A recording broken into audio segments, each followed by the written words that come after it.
Welcome to another edition of our Community and Business Updates. My name is Katie Eaton. I'm the president here at the Michigan City Chamber of Commerce, and we're so fortunate to have with us today Dr. Thomas Keon, who serves as the Chancellor for Purdue University Northwest, covering two campuses in the region in Hammond and in Westville, Indiana. Dr. Thomas Keon's leadership centers on positioning Purdue University Northwest as a key player in Northwest Indiana's economic development, educational advancement, environmental sustainability, and cultural enhancement. Having successfully led the complicated merger of two Purdue system campuses, Dr. Keon is committed to cultivating, supporting, identifying, and strengthening leadership among students, faculty, and staff. An accountant by training and a supporter of civic engagement and the arts by design, Chancellor Keon seeks to equip students with the training for successful careers, as well as a deep appreciation for the responsibilities of citizenship. Thank you so much for joining us today, Chancellor Keon. Katie, it's great to be with you, always. Yes, I'll throw out there, I myself am an alum of Purdue University Northwest, both as an undergraduate and graduate program graduate.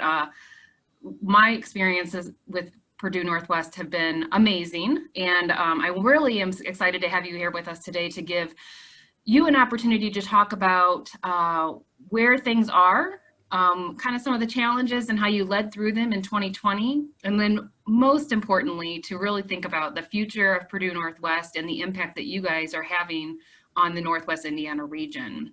So I always like to start with providing an opportunity for the interviewee to give a little bit of background about yourself, talk about how you landed in Northwest Indiana, and yeah, we'll start there. Okay, it probably could be a long story, but I'll give the very short version. Sure. I grew up in the New England area and worked on my PhD at Michigan State. For some people may not know this, but this is really my second trip to Indiana because I took my very first job at the University of Notre Dame after I completed my PhD. So I taught there and lived in South Bend some time ago now. Beyond that, I've been at several different institutions throughout the country. University of Missouri, and most recently before coming here at the University of Central Florida. So this was a little bit of a change for me in that I had always been at very large, well-known institutions. And so it's been fun and enjoyable. Probably the most exciting part for me is that being a university that's really interested in serving a particular geographic area, it allows the university to become more of a partner. You know, at the big major universities, your partners were all over the world. But for the most part, you know, our partners are here. We're embedded here. And just as a reminder to everybody, you know, this is the 5th year of PNW, and the two existing universities really about 75 years. So like you, Katie, there are many, many people in Northwest Indiana that are graduates of PNW. Not everybody knows that, but we're proud of all of them, and we're proud of the impact that the university is having. Yeah, I do agree. I do think more and more I tend to come across paths with those who are graduates of either, you know, Purdue Northwest or the past campuses, and proudly being able to say just Purdue Northwest, regardless of where they came from. I do see that as a trend, that more people are just identifying it as Purdue Northwest. I'm sure that was a goal of yours when you guys were going through the merger. Talk a little bit about how important it is to have that identity in the region. Well, I think it's important that, you know, people set aside where we were and spend a lot of time thinking about where we are now and where we're going. I think it's particularly important economically and culturally for Northwest Indiana to have really a major public institution. If you look at large, densely populated areas, and we're the second largest densely populated area in the state, those areas that do have a good, solid, strong public university are the ones that are doing financially better and are growing and are innovative. And so one of the reasons that I think that the university should be out there and working with Northwest Indiana, while at the same time, you know, we need to make sure that we're providing the quality that's necessary to really enrich what's happening here in Northwest Indiana. Yeah, you know, when I think of the two campuses, it really is a reflection of the diversity of our region. You have, you know, the close to Chicago proximity with the Hammond campus and the more rural setting here you know, in the Westville area. Talk about how do you balance that, the differences between those campuses, and is that an asset for the university? Well, you know, the main difference I think you tapped into, and it really has to do with density. If you look at the size of the population of Lake County, and then the fact that we're right next to Chicago, and then you compare it to the density in LaPorte, you know, you realize that you can't have two universities that are exactly the same. And so the way I view it is, I think it gives us an opportunity to provide to people of Northwest Indiana the best of both worlds. You know, if you'd like to be in a more relaxed setting, you know, you might want to be at Westville. It's, you know, a rolling hills, beautiful grounds. And, you know, if you want to have a situation that might be a little bit more dynamic in terms of density of population, you know, then you can be here in Hammond. Now, you know, some people think about Hammond as an urban campus, but actually once you're on the campus, it really doesn't feel a lot different. Yeah. You know, it's you know, we have 170 acres, so you know, we're not in downtown Chicago. Right. Yeah. Yeah. They both have that kind of comforting feel to the environment once you're on the campus, for sure.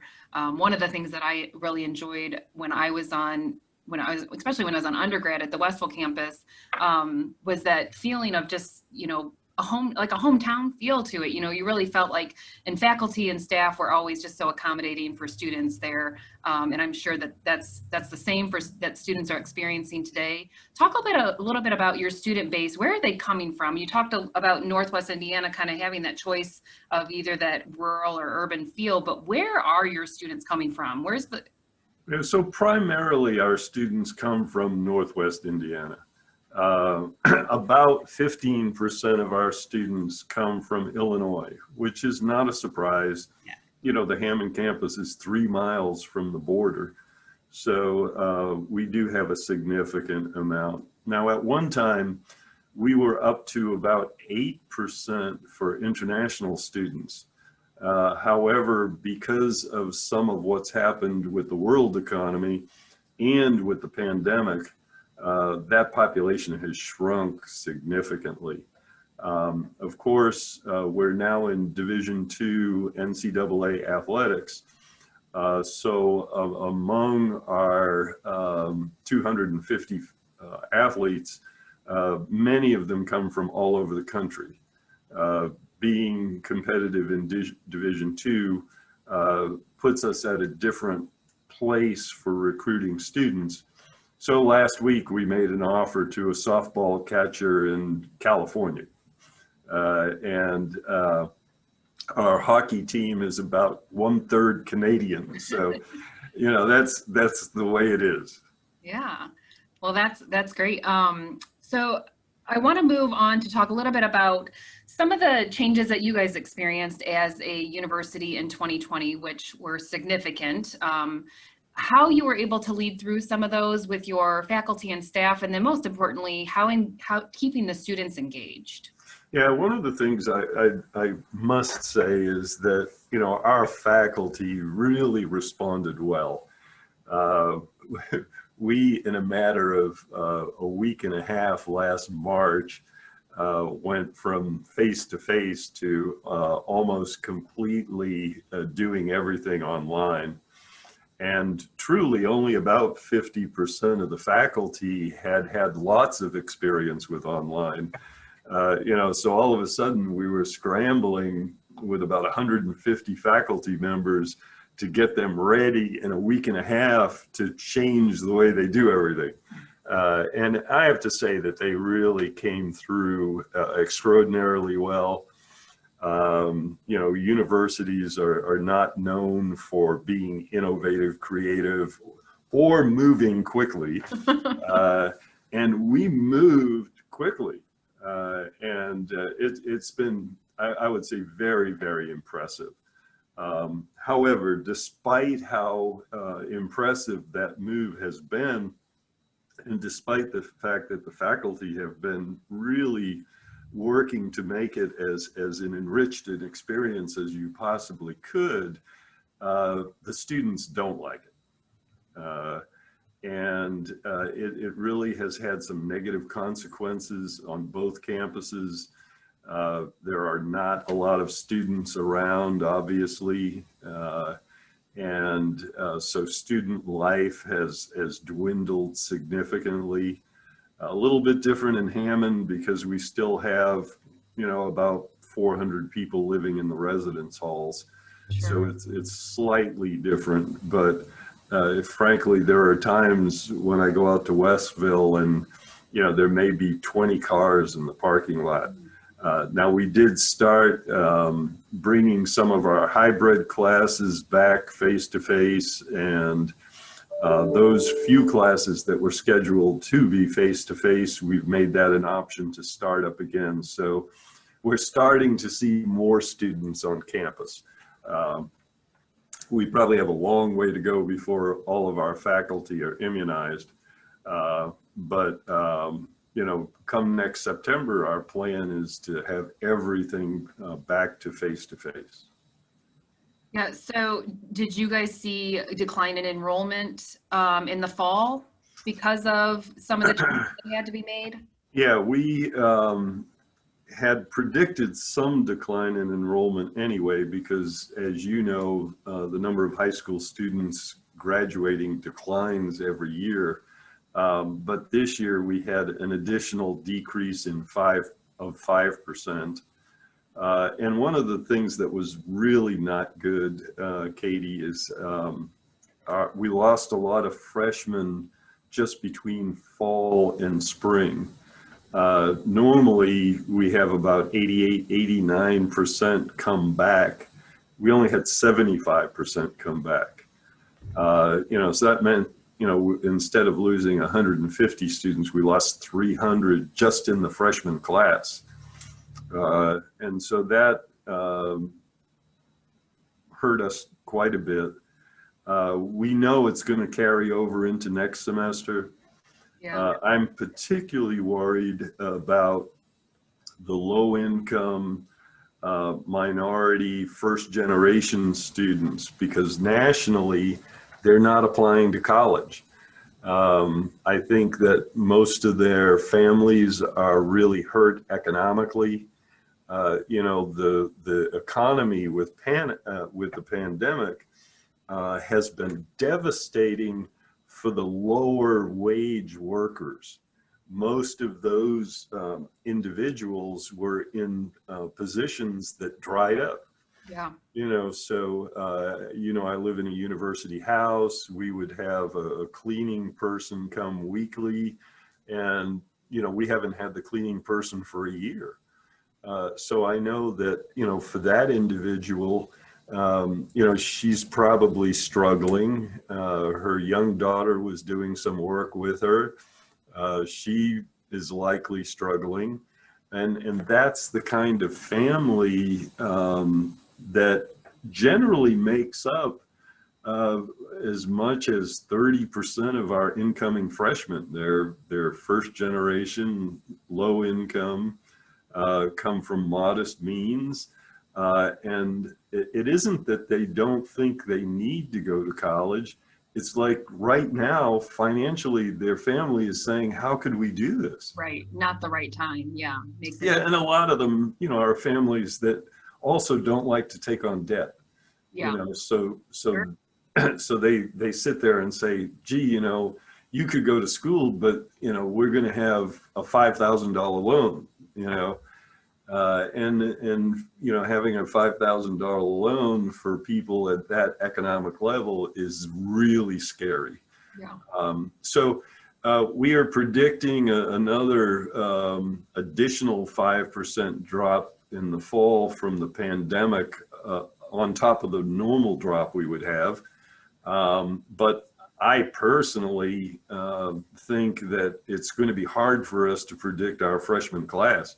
I mean, we are down 40% in applicants, which is the same as IUN and Ivy Tech for Northwest Indiana. And if those students don't come, we could have 200 less freshmen. And that's a lot of income for us to lose at one period of time. Yeah. Yeah. Well, let's turn to On that light note. and I think it's important to note that this is a trend that's happening with higher education across the country. Oh, it's national. Yeah. It's not a Northwest Indiana thing. It's it's everywhere. Yeah, the fast food's down. Yeah. As you mentioned, I think it's important to really think about, that this is a trend that was starting before the pandemic. So this is not all caused by the pandemic. Lack of students and just number of youth, it has been on the decline. So some of that plays, that definitely plays into the enrollment piece. And those are conversations that have been ongoing for a number of years. Yeah, this is just an extra dip because of the pandemic. Sure. But you're right. Yeah. So, with some of those operational changes that have been made, using more technology, having hybrid classes, what are some of those pieces that you think are not going to go away for the university? So I think that one of the things that happened to me when I came, because I came from a big university 10 years ago, the big university was totally paperless. And as I was telling somebody this morning, when I got here, they were still making notes on the back of envelopes. So we had a long way to go to become paperless. But obviously right now we're paperless. And that is something that will continue. We'll see, everything digitized in terms of supplemental materials for students, exams, syllabi. We have really moved into the digital world because of this on the operational side, and on, how we deliver materials to students. Sure. I think we'll still see some hybrid. But quite frankly, there are such devastating negative effects associated with doing things digitally that we're probably going to maybe even do more face-to-face than we did in the past. So I'll give you an example. On the Westville campus, they were doing things digitally before the pandemic. And as a result, there were fewer students on campus. And as a result of that, the third-party provider bookstore company, Follett was the company, said that, they didn't have enough volume to stay on the Westville campus.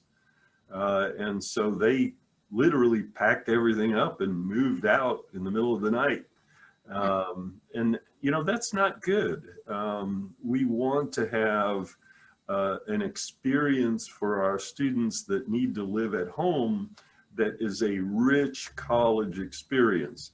And you can't have that unless you have a certain number of students on campus being active and being excited about being there. And you just can't do that digitally. So we'll keep some, and obviously the things that work well.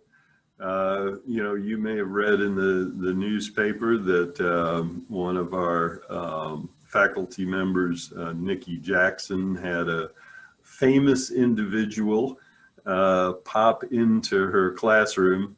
And you know, one of the things that we have found from this is that people who are well known are much more comfortable visiting classrooms because they can do it from their own home. Yeah. You know, they don't have to travel, they don't have to be gone for 2 or 3 days. They can be, you know, in their study and 5 minutes before we want them in our classroom, just turn on their computer. You know, and that is fabulous. You know, Yeah. that's really fabulous. Yes, for those that maybe didn't catch the news article, can you mention who that famous person was that popped? I think it was a criminal justice class that she jumped into. Yes, Kardashian is Yes, the name. yes. Exciting. The students were excited, and Yeah. it worked out quite well. Yeah, I do think, yeah, the Zoom technology, the virtual meeting opportunities does allow for some interesting interactions with individuals that might not be able to attend a classroom. I noticed, you know, this week here in Michigan City is a STEM week at Barker Middle School, and tomorrow they're going to have an astronaut come and visit their classrooms to give an update. I mean, that's amazing that they're able to provide that opportunity. So. Yeah, it really has really been a huge impact, and I think that will be very positive going forward. Yeah. So the campus has had a couple, especially in Hammond, has a couple things around the technology. The Bioscience Building that was put up, completed what, a couple years ago. How are things going with that? And then I want to say just this week I read about a big grant opportunity that came through for the Manufacturing Excellence Center. Yes. Or other achievements that you want to mention. Yeah, so we do have the new building open, and it's right now the most used building on campus. And in part, it's because the building houses biology and nursing. And, you know, the nursing students have been going strong face to face right through all of this. You know, they all were immunized immediately because they're working in the hospitals. Right. In fact, it was harder to get the faculty immunized than the students. So, you know, we could get 20-year-olds immunized, but not 50-year-olds. So, but that's worked really well. And biology labs have been running face to face. So that's really remarkable. We've had 2 extraordinarily large grants that have come this year. The first was in cybersecurity, as about a $6 million grant. And we're really excited about the work that's being done in cybersecurity on campus. And the second one came to CIVIS, our Center for Visualization. It is a $7 million grant working with the steel industry, and the steel industry has to come up with another $2 million. So it's really a $9 million grant. And the idea is to bring all of the steel people together to start thinking about and working on ways in which the current steel technology can be augmented to be able to be more efficient and more effective and last longer. So, you know, they're working on really automating some things even further than they did in the past. But, you know, if I could talk about this for a minute too, because this is something going into the future. We've been very, very strong partners with the forum.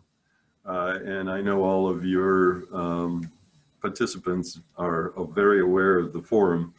And the forum was involved 2 years ago with an economic study, economic development study, that they call Ignite the Region. Yeah. And one of the pieces of that has to do with commercialization and innovation. Now, we created a commercialization center some time ago, and this year it's been very, very positive. We've got 5 patents, and we have ownership in 11 companies. So we're getting a lot done. The forum group that is interested in innovation has asked us to develop a concept with them about something we're calling an impact lab, but it's really an accelerator. Mm-hmm. And what we want to do is create a single location for any place, for anyone in Indiana, Midwest Indiana, but mostly Northwest Indiana, to come and work on new product development. But because we've been so successful at Civis, working with existing companies on transitioning technology, we're also going to have a component on transitioning technology as well. Because we have HTM, we'd like to have a commercial kitchen that could be available for rent for people that want to start businesses in the food industry. So it is some of the people there in Michigan City may have read about the new accelerator that they did in South Bend near Notre Dame. It was about a $40 million investment by Lilly. Mm-hmm. So we're hoping that we can get the state and Lilly and others to make that kind of an investment in Northwest Indiana so that we can really get more and new industries coming to Northwest Indiana. Yeah, I'm glad you went that direction. That's exactly where I was gonna kind of head the conversation. I think it's important for our members here at the Chamber to understand the partnership aspect of what a university can play in the economic development capacity of a region or of a community, specifically looking at assisting with that research development arm of an industry or a business or maybe even a cluster of businesses. Here in Michigan City, we've had help from Purdue Northwest faculty over the years in regards to the air compressor industry here in Michigan City, and doing some of that background research to really look at where do we need additional assistance, and then they jumped into being able to provide the air compressor academy that is now housed at Michigan City High School. Those are the kind of things that our members in businesses in the community can come to you guys and say, hey, we're looking at this, we need some help with this, but we really need additional assistance. How does that partnership typically start? So those start lots of different ways. We have faculty that are out in the community. We have deans that are out in the community. And we have graduates. So here's a good example for your area. Dwyer is in your area, and their chief production person is a PNW graduate. We were trying to, bring him back to the university, as we do with all of our alums. When he and his boss found Civis, they immediately had a project to provide to Civis. So they had been working on something that they wanted some refinement. The product was working well, but they thought it could work better. So they contracted to work with Civis. Civis found what they thought the problem was, gave them a suggestion, and not only did it make the product more reliable, it made it 100% reliable. So those are the kind of things that we can do. To your broader point, you know, I think people think about places like, you know, the University of Texas, Austin. So the first time I visited the University of Texas, Austin was about 25 years ago. It was a typical, basically, I was going to say in the woods flagship university, only there weren't woods there. And over the last 25 years, it has become a magnet for industries, you know, and the total geographic situation has changed, the population has changed, the number of huge companies that are there, particularly in data mining, have made that whole area just economically dynamic. Well, you know, it's easy to think about, okay, a major state university can do that. West Lafayette's doing that, Bloomington's doing that. But what I like to tell people, particularly here in Northwest Indiana, is take a look at Grand Valley. Grand Valley is a good example of a smaller, not flagship institution, and the impact that it has had on its geographic area. That geographic area is the fastest growing economically in the state of Michigan. And frankly, one of the reasons that it's growing is because Grand Valley is there. And what we need to do at the university is continue enriching the university, but at the same time, we need to become that same magnet. So we recently got a doctorate in nursing. Right now, we have a doctorate in technology at the graduate school that we hope to have in play in about 2 years. These are not PhDs, these are applied doctoral programs. So it's for people who are going to work, not teach. We have a doctorate in engineering that is under development right now. We hope that that will be at the graduate school next year. And we just hired somebody to start working on what people usually call a PsyD. It's a doctorate in psychology, but it's clinical psychology. And you know, in Northwest Indiana, we only have one psychiatrist and only a handful of PsyDs. So if you want to do that right now, you have to go to Chicago and you have to go to a private. So by bringing in these doctoral programs, it'll do two things for us. One, it will help us attract high quality faculty because they like to work with doctoral students. And number two, it will bring in high quality students to do the doctoral programs.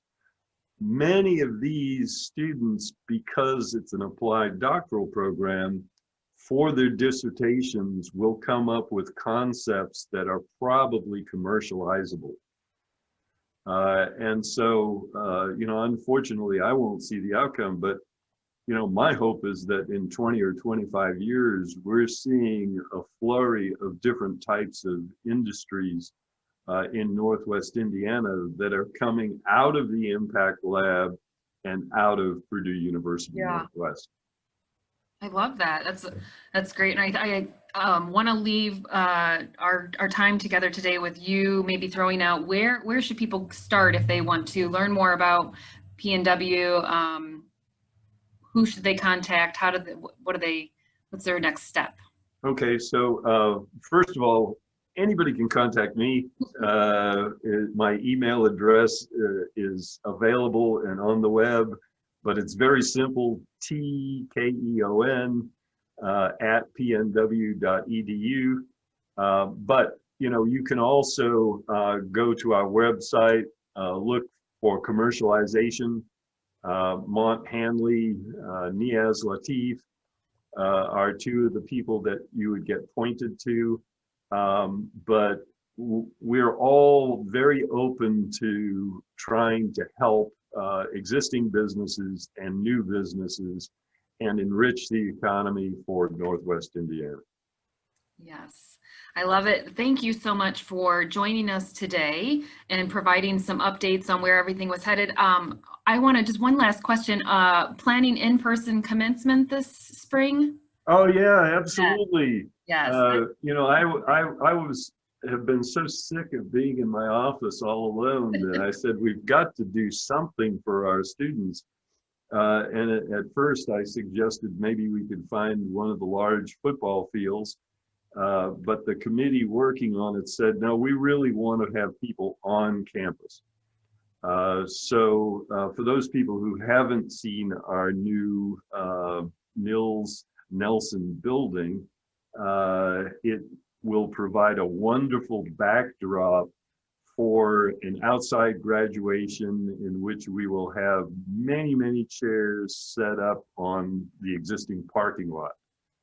Fortunately, there's enough parking to use up that portion for spectators and still have plenty of room for people to park on the campus. So we're excited about it. Right now, we're planning on some pods of 4 tickets per student and keeping them a little bit socially distanced. But I'm hoping by May, we might even be able to be a little bit more dense than that. So well, that's we're excited. Yeah, I'm glad that we were able to leave this on that positive note. That's exciting that things are starting to get back to normal on campus. Thank you again so much for your time today and providing us some updates and information that our members can use as they move forward. We really appreciate the partnership and the impact that Purdue University Northwest is making on the region. And thank you so much. Well, thank you, Katie, and I hope all of your chamber members know that if there's anything the university can do, please feel free to come and visit with us.